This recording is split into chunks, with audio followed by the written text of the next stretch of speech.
Dəyişikliklər bizi bu ana gətirdi. Tarixin ən sürətlə inkişaf edən dövründə yaşayırıq.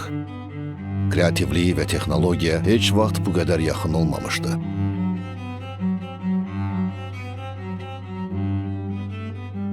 İnovasiya dünyamızı dəyişdirir və yenidən formalaşdırır. Yeniliklər həyatımızın hər sahəsinə təsir edir. Bəs biz sadəcə dəyişikliyə uyğunlaşmırıq.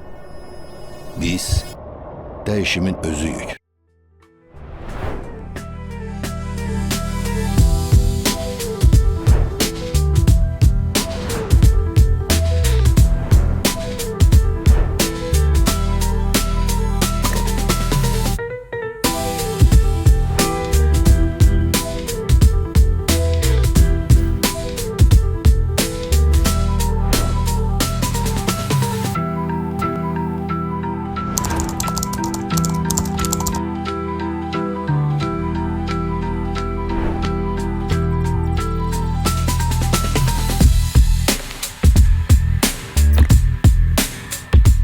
Bu indi real şəkildir, yoxsa AI.